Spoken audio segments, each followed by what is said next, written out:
Fighting has ravaged Gaza since Hamas's unprecedented October 7 attacks on Israel. The current tension in the Red Sea stems from the Houthis' response to Israel's military operations in Gaza targeting Hamas. Demanding an immediate halt to the Israeli offensive, the Yemeni rebels launched over 20 drone and missile strikes on American and Israeli merchant ships navigating the Red Sea. A joint operation led by the United States and Britain retaliated against rebel targets in Yemen.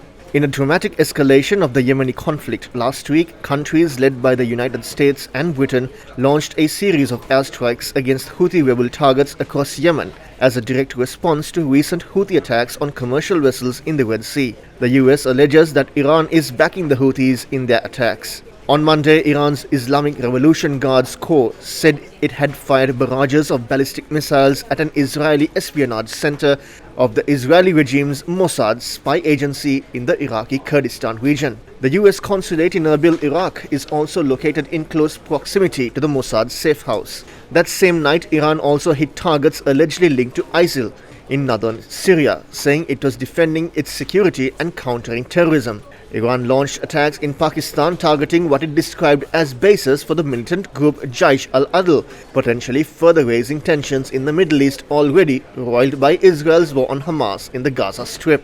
Pakistan said the strikes killed 2 children and wounded 3 others in an assault it described as an unprovoked violation of its airspace.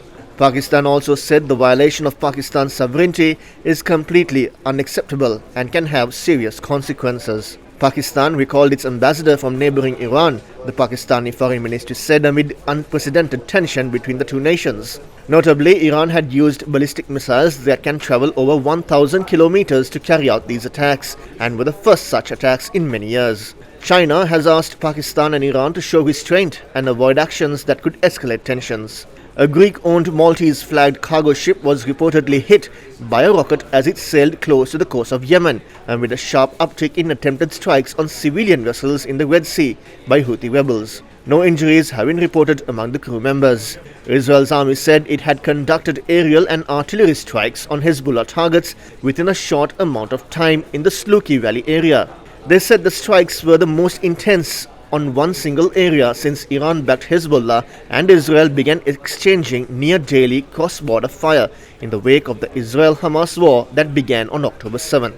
The Iran-backed Lebanese group Hezbollah said US actions in the Red Sea would harm the security of all shipping as the area had now become a conflict zone, saying the Houthis of Yemen would keep up attacks despite US and British airstrikes. Hezbollah leader Syed Hassan Nasrallah, whose group is a leading part of an Iran-aligned regional alliance which includes the Houthis, said Houthi targeting of ships belonging to Israel or heading to its ports would continue. Adding to the escalating tensions, a series of computer-generated videos surfaced on social media platforms yesterday, showcasing support for the Houthi fighters. The footage depicted American flag-bearing boxers bobbing in the Red Sea alongside simulated attacks on warships. This comes on the heels of a warning issued last week by a Houthi leader in Yemen, threatening attacks on the US and British ships in the region. A statement issued by the Yemeni armed forces: he who starts an aggression against you should be fought against. The American-British enemy, in the context of their support to the Israel's criminal act in Gaza, launched a belligerence against the Republic of Yemen with 73 airstrikes.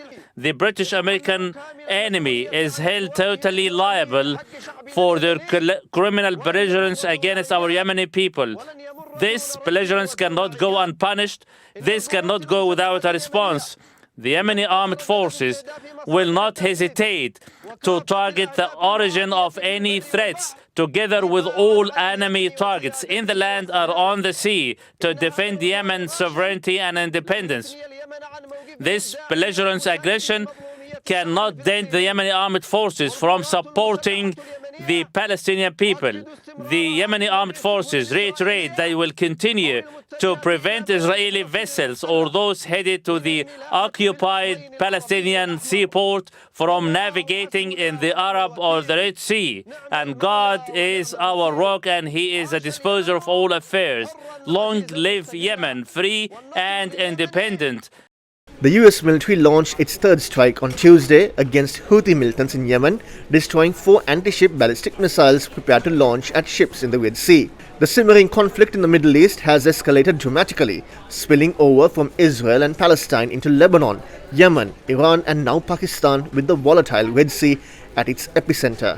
This international crisis directly impacts global shipping, jeopardizing the crucial trade route connecting the Mediterranean with Asia through the Suez Canal. Leading shipping companies have already begun rerouting around South Africa, adding over 40% to shipping costs.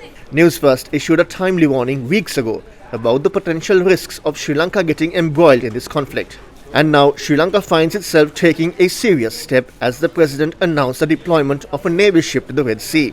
While the exact date remains unknown, there has been no indication of a change in the president's decision. Should Sri Lanka intervene in this global power play, especially with the conflict reaching Pakistan in the South Asian region and drawing closer to our waters?